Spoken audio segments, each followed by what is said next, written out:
श्री गणेश, श्री गणेश, श्री गणेश। गौरी पुत्र, स्वर्ग लोक की अनुशासनहीनता की दशा देख ऋषि दुर्वासा भयंकर कुपित तो थे ही, इसी मध्य लौटते समय मार्ग में उनकी भेंट देवराज इंद्र से भी हो गई।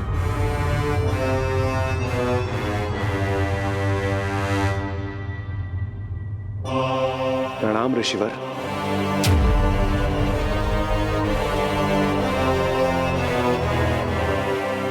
ऋषिवर, आप यहाँ? हाँ देवराज इंद्र, मैं आपको यह दिव्य माला भेंट देने के विचार से ही आया था, और स्वर्गलोक की दशा देखकर मुझे पूर्ण विश्वास हो गया है कि वास्तव में आपको इसकी अत्यंत आवश्यकता है।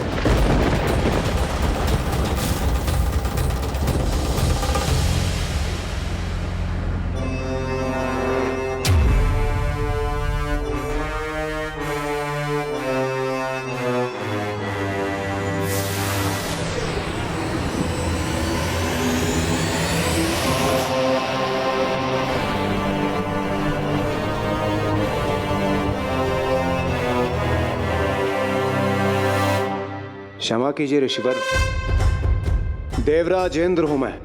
मेरे पास नगों और मूल्यवान धातुओं की अनेक मालाएं हैं, तो फिर मुझे इस पुष्पमाला की क्या आवश्यकता है जो कुछ ही समय में मुरझा जाएगा? हाँ, कदाचित मेरे सखा, मेरे वाहन गज श्रेष्ठ एरावत को यह अत्यंत प्रिय है। एरावत,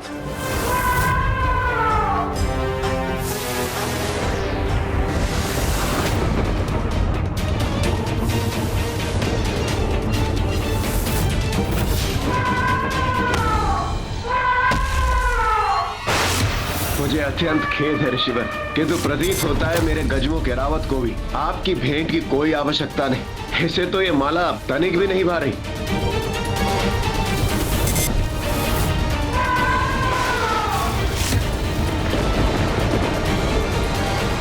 इतना अहंकार, ये तो सर्वथा अनुचित है। ऋषिवर, स्वर्ग में आगमन हेतु आपको अनेकों धन्यवाद, किंतु मुझे इस समय प्रस्थान करना होगा। स्वर्गलोक की रंगशाला में अन्य देवता मेरी प्रतीक्षा कर रहे हैं। ऋषिवर, मुझे अविलंब स्वर्गलोक की रंगशाला की ओर बढ़ने की अनुमति दीजिए।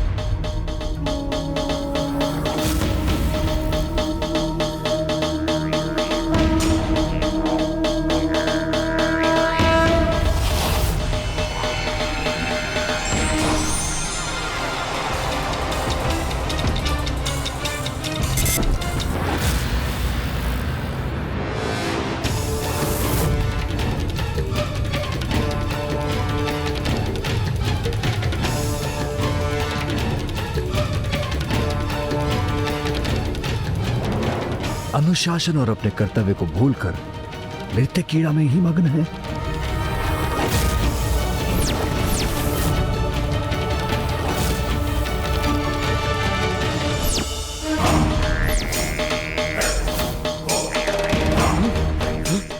ये क्या?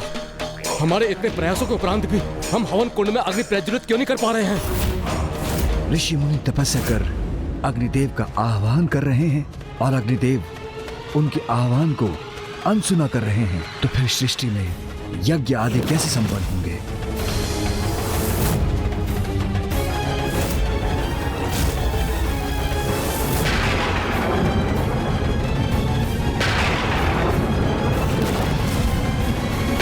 हे वायुदेव, रक्षा कीजिए इन दिव्य वायु से।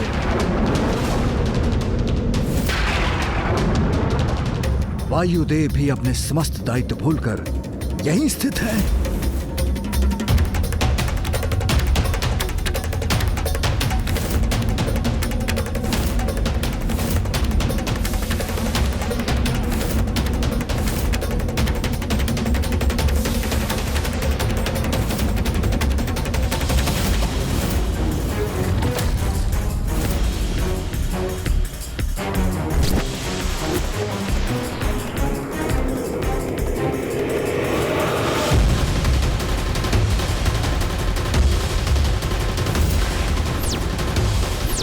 अरुण देव और सूर्य देव भी अपने कर्तव्यों के प्रति जागरूक नहीं।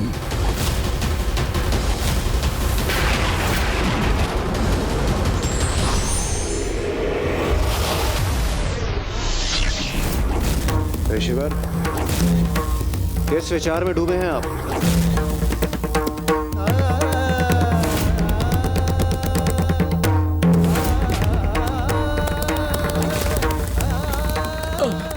प्रभु जल दीजिए, वर्षा कीजिए हे इंद्रदेव, हमारी गुहार सुनिए।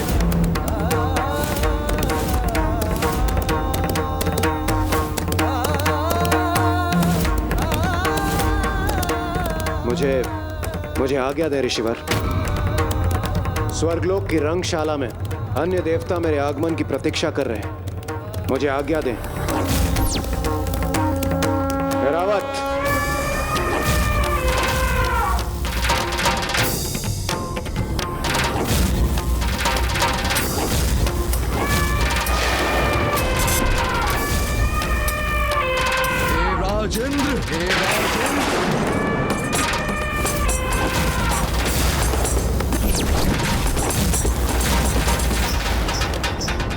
अपने कर्म का फल तो लेते जाइए। आपने स्नेहपूर्वक दिए गए उपहार का ही अपमान नहीं किया, किंतु स्वयं महादेव द्वारा प्रदान की गई समृद्धि प्रदान करने वाले उस दिव्य माला का तिरस्कार कर उसे नष्ट किया है।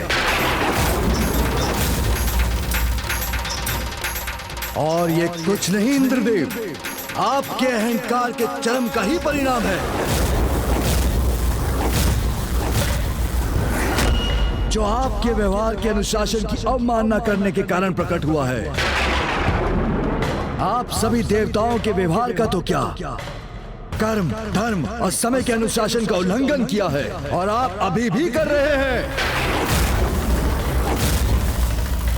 जिस समय जगत कल्याण हेतु आपको तेज सभा में होना चाहिए, उस समय आप क्रीड़ा और आनंद के लिए रंगशाला में उपस्थित हैं।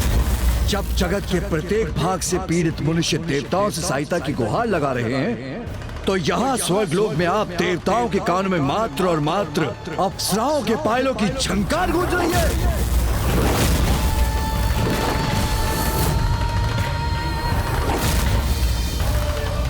कदाचित मुझसे ही आपकी योग्यता पहचानने में भूल हो गई है। आप और आपके देवताओं को ये दिव्य माला का उपहार नहीं, अपितु दंड प्राप्त होना चाहिए। दंड प्राप्त होना चाहिए। घोर दंड, घोर दंड, घोर दंड।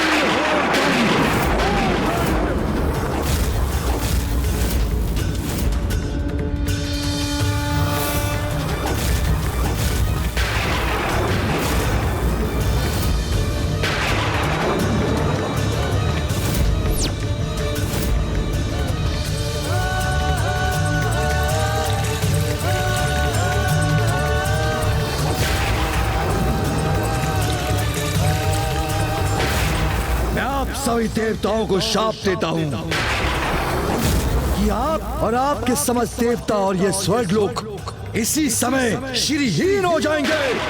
नहीं ऋषिवर। अर्थात आप सभी प्रकार के सुख, समृद्धि, धन, तेज और शक्ति से रिक्त हो जाएंगे। नहीं ऋषिवर, मेरी इतनी छोटी सी भूल का समस्त देवताओं को क्यों दंड दे रहे हैं आप? वो भी इतना कठोर दंड। इस प्रकार तो हम समस्त देवता अपना सर्वस्व खो बैठेंगे। यही उचित होगा। मुझे पूर्ण विश्वास है, जिसमें अनुशासन नहीं होता वो किसी भी सुख के योग्य नहीं होता।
ये क्या हो रहा है हमारे साथ? अकस्मात हमारे वस्त्रों के रत्न आभूषण क्यों लोप होने लगे हैं?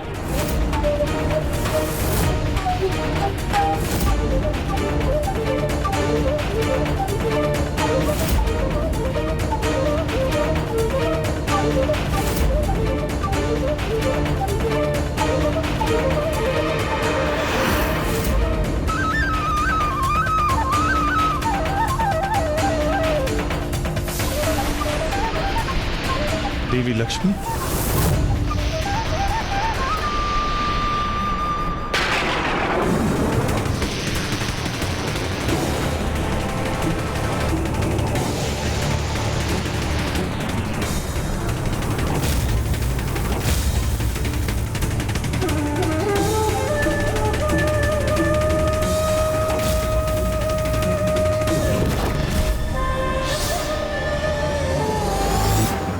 देवता श्रीहीन होकर असहाय और दयनीय अवस्था में आ गए।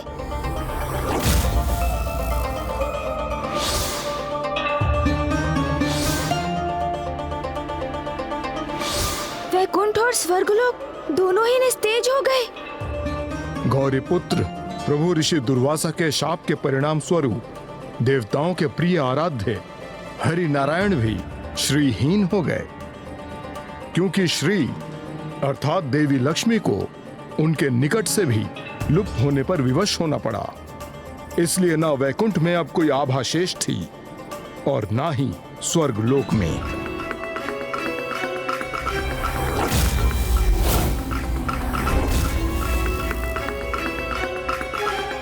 आक्रमण करो, पराजित कर दो निर्बल देवताओं को।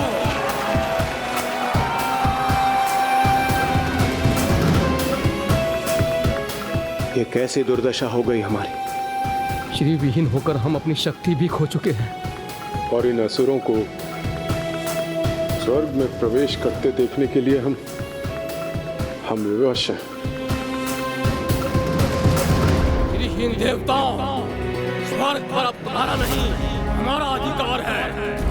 हम असुर यहाँ से निष्कासित करते हैं तुम्हें। आप यही सोच रहे हैं ना गौरी पुत्र, कि देवता तो मात्र श्रीहीन अर्थात लक्ष्मीहीन, धनहीन हुए थे, फिर वो स्वयं को शक्तिहीन भी क्यों मान बैठे थे? नहीं नहीं लंकेश, मैं ऐसा कदापि नहीं सोच रहा हूँ, क्योंकि श्री का अर्थ मात्र धन लक्ष्मी नहीं, अपितु अष्टलक्ष्मी है। गौरी पुत्र तो मुझे अपने ज्ञान से चकित कर देते हैं।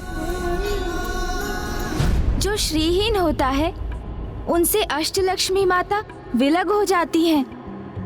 जो अष्टलक्ष्मी देवियों में प्रथम है वो है माता आदि महालक्ष्मी, अर्थात सौभाग्य की देवी, जिनकी कृपा से ही किसी को सौभाग्य की प्राप्ति होती है।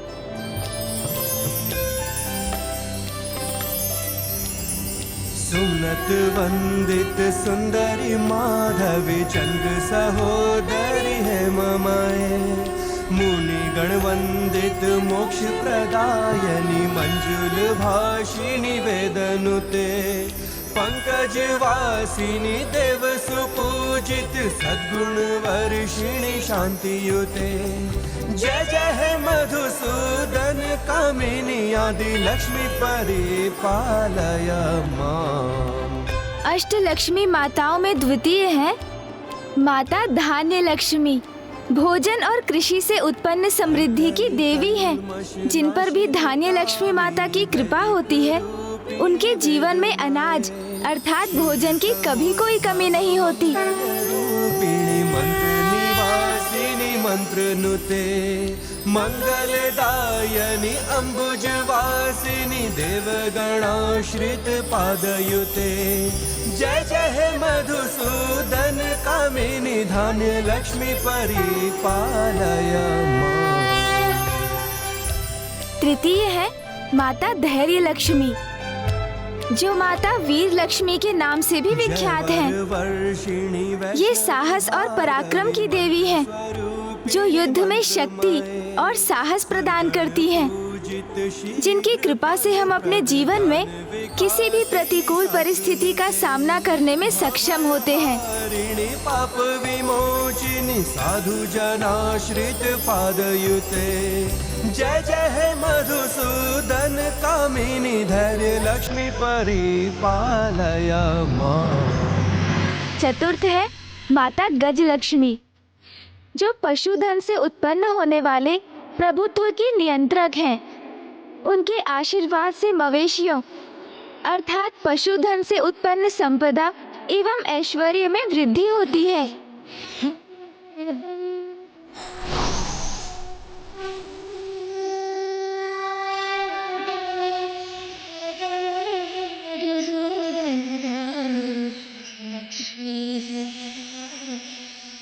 पंचम माता है माता संतान लक्ष्मी, जिनकी कृपा से संतान की प्राप्ति होती है और यदि कोई नए संतान भी रहता है तो उन्हीं के आशीष से उसे संतान सुख प्राप्त होता है, और यदि उनकी कृपा ना हो तो संतान होने पर भी उसका सुख प्राप्त नहीं होता।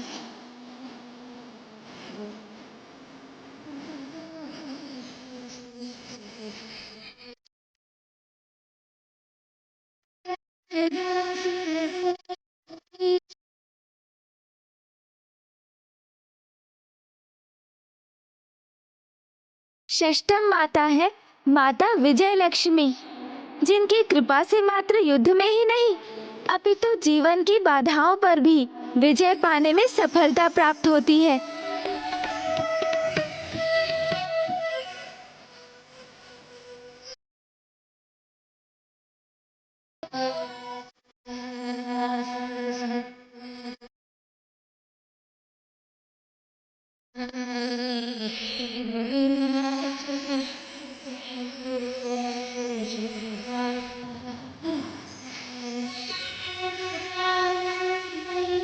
और सप्तम माता है माता विद्या लक्ष्मी, जो ज्ञान की नियंत्रक देवी हैं। उनकी कृपा से ज्ञान विज्ञान और कलाओं में ही निपुणता प्राप्त नहीं होती अपितु उचित प्रकार से जीवन यापन करने का ज्ञान भी प्राप्त होता है।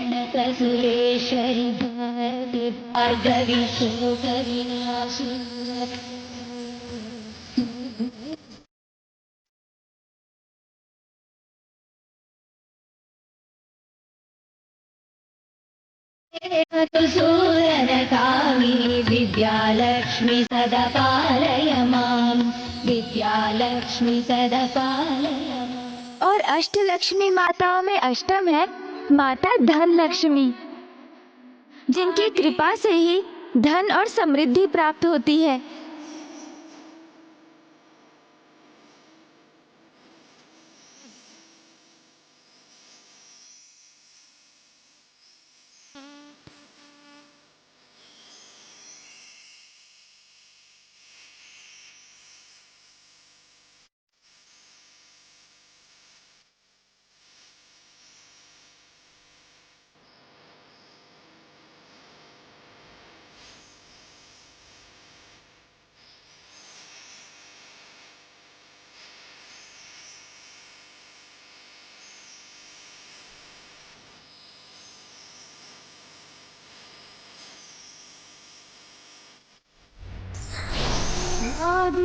सर्वभूतेषु विष्णुमायेति शब्दिता, नमस्तस्यै नमस्तस्यै नमस्तस्यै नमस्तस्यै नमो नमः।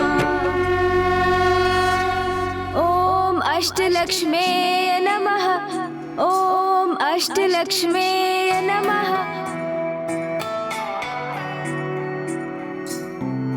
इसीलिए श्रीहीन हुए देवता माता अष्टलक्ष्मी का आशीष खोकर सौभाग्य, धान्य, धैर्य, ऐश्वर्य, संतान, विजय, विद्या और धन सभी से वंचित हो गए, जिसके परिणाम स्वरूप वो ना तो असुरों के समक्ष ही टिक सके और ना ही उन्हें स्वयं पर विश्वास रहा। और फिर असहाय और निराश होकर देवता पहुंच गए अपने प्रिय प्रभु के समक्ष, किंतु उन्हें यह कहाँ ज्ञात था कि वहां भी उन्हें कोई सहायता प्राप्त नहीं हो सकेगी।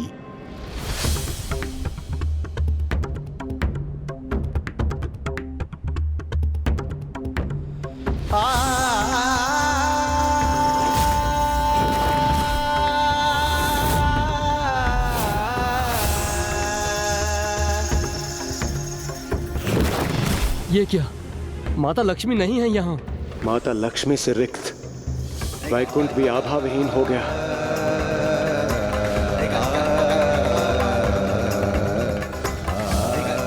प्रणाम प्रभु।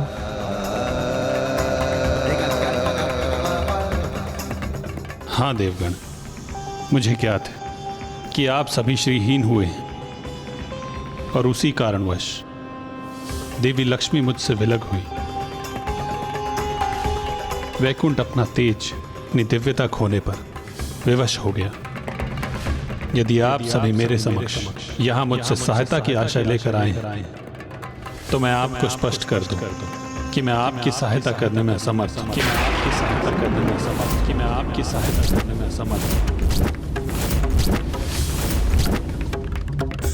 प्रभु, हम पर कृपा कीजिए प्रभु।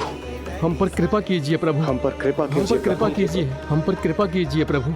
हमारी इस घोर विपदा के समय हमें इस प्रकार निराश मत कीजिए प्रभु।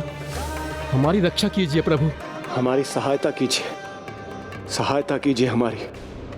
देवगण, कृपा और सहायता की भिक्षा तो आप उनसे मांगे जिन्होंने आपको इस कठोर दंड से दंडित किया है।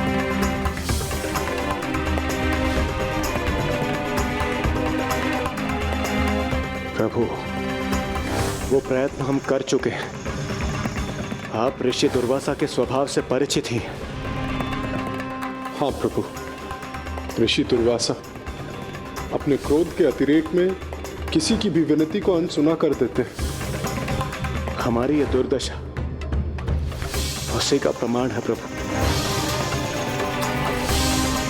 मेरे एक छोटे से अपराध का इतना बड़ा दंड दे दिया उन्होंने। ये सत्य है कि ऋषि दुर्वासा कभी कभी अपने क्रोध के आवेग में अत्यधिक कठोर हो जाते, किंतु आप सभी को अपनी अनुशासनहीनता का परिणाम समझने हेतु श्रीहीन तो होना ही था। अब यदि आपकी इस समस्या का समाधान आपको कोई सुझा सकता है तो वो मात्र ऋषि दुर्वासा।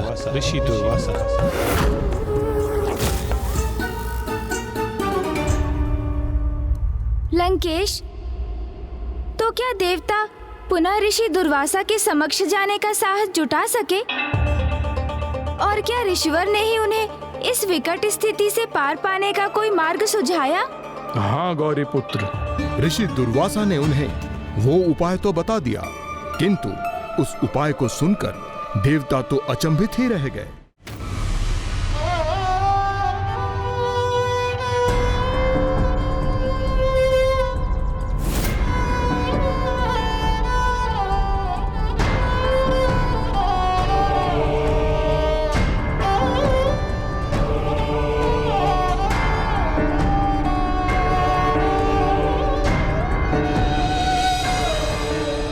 अपने पूर्व की भूलों के लिए हमें ऋषिवर से क्षमा याचना कर उनसे हमें विपदा से बाहर आने का उपाय सुझाने के लिए अनुरोध करना चाहिए।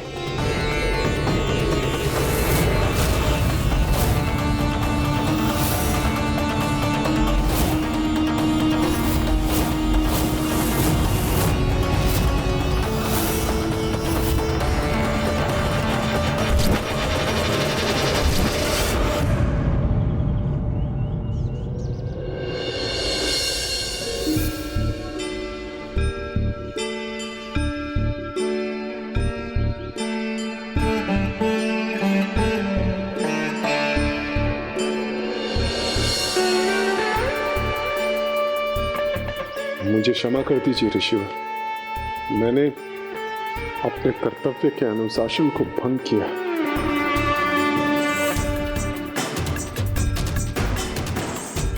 मुझसे भी बहुत बड़ी भूल हुई है ऋषिवर।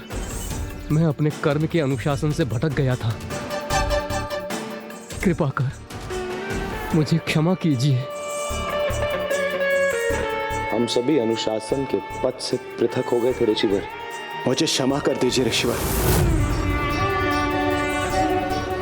ऋषिवर, मैंने अपने कर्म और समय के अनुशासन के साथ साथ व्यवहार के अनुशासन का भी मैंने उल्लंघन किया।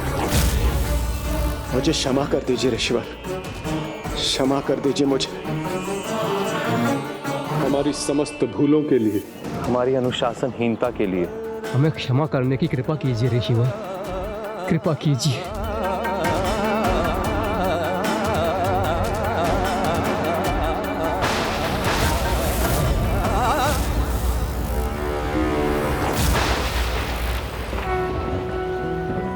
सरलता से प्राप्त हुई क्षमा और वरदान दोनों का ही महत्व है। अधिकतर शीघ्र ही लुप्त हो जाता है। उनसे प्राप्त हुई सीख शीघ्र ही अपना महत्व खो देती है।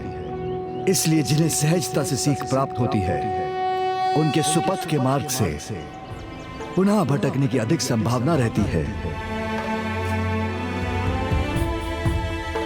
ईश्वर, हम अपना सर्वस्व खो चुके हैं। धन, धान, धीरज, साहस, ऐश्वर्य, जिसके भी हम योग्य थे, वो सब कुछ गवा चुके हैं। ये सीख हम किसी भी मूल्य पर नहीं भूल सकते।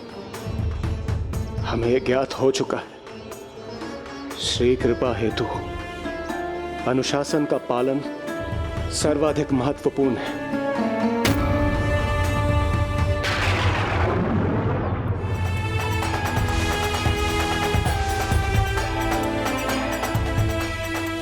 आप सभी अब ये तो अवश्य समझ गए होंगे, अनुशासनहीन होने का परिणाम श्रीहीन होना, जिसमें तनिक भी विलंब नहीं होता।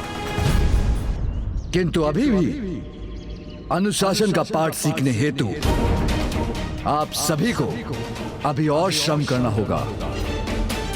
जिस प्रकार अपने विचारों का मंथन कर आपको अपनी भूल का आभास हुआ है, उसी प्रकार अपनी श्रीहीन अवस्था से मुक्ति पाने के लिए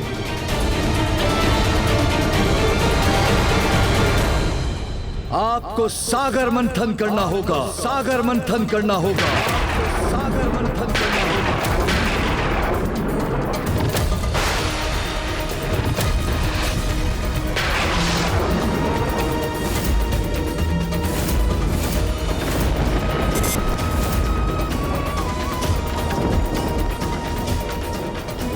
सागर मंथन, वो भी अपनी शक्तिहीन अवस्था में, हम कैसे संभव करेंगे ऋषिवर?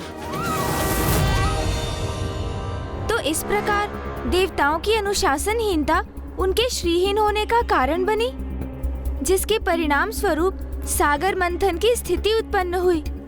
किंतु वो भी देवताओं की इस विकट समस्या का सरल समाधान नहीं था। हाँ गौरी पुत्र, सागर मंथन सरल कदापि नहीं था।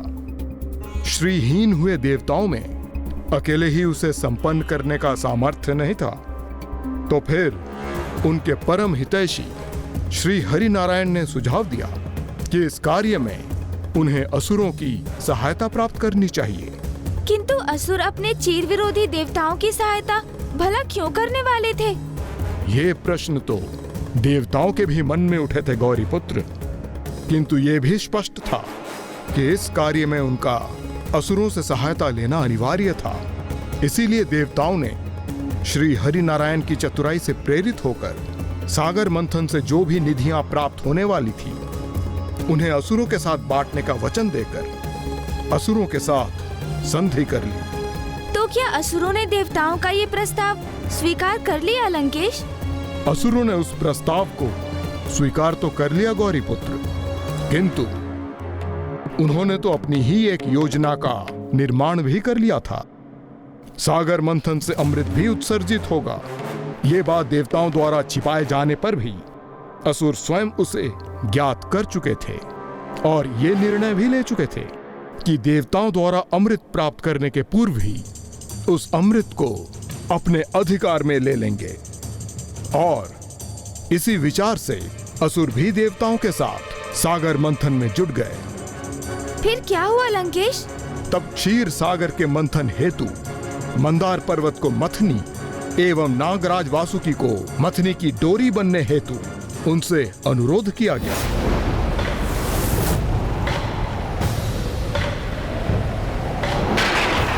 फिर आरंभ हुआ उस अकल्पनीय अद्भुत घटना अर्थात महान सागर मंथन का, जिसमें देवता और असुर सम्मिलित रूप से भागी बने। असुराज बलि की, असुराज बलि की, असुराज बलि की। हर हर महादेव, जय श्री नारायण। हर हर महादेव, जय जय नारायण।